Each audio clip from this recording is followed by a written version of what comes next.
বাংলাদেশের ফুটবলের নতুন তারকা হামজা চৌধুরী এবার ক্রিকেটের ব্যাট হাতে অনুশীলনের নজর কেড়েছেন। ইংলিশ চ্যাম্পিয়নশিপে লেস্টার সিটি এবং কুইন্স পার্ক রেঞ্জার্সের ম্যাচের আগে দলের অনুশীলনে দেখা গেছে ডিফেন্সিতে মিডফিল্ডার হামজাকে ব্যাট হাতে খেলতে। সামাজিক যোগাযোগ মাধ্যমে ছড়িয়ে পড়া ভিডিওতে দেখা যায় প্রথম বলে ঠিকমতো শট না খেললেও দ্বিতীয় বলে তিনি বলটি দূরে পাঠাতে সক্ষম হন। পরের 3 বলে ব্যর্থ হওয়ায় হতাশ হলেও পরে তিনি হেসে ওঠেন। ব্যাটিং এর পাশাপাশি অনুশীলনে তাকে বোলিংও করতে দেখা গেছে। হামজা এই বছর মার্চে এএফসি এশিয়ান কাপ বাছাই পর্বে বাংলাদেশের হয়ে অভিষেক করেন।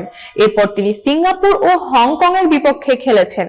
গত মাসে জাতীয় স্টেডিয়ামে বাংলাদেশের 1-0 গোলে ভারতের বিপক্ষে জয়ে হামজা দলের গুরুত্বপূর্ণ অংশ ছিলেন।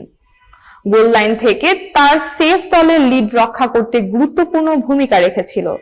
আগামী মার্চে সিঙ্গাপুরের বিপক্ষে বাছাই পর্বের দ্বিতীয় রাউন্ডে বাংলাদেশ খেলবে এবং সেই ম্যাচেও হামজা খেলবেন।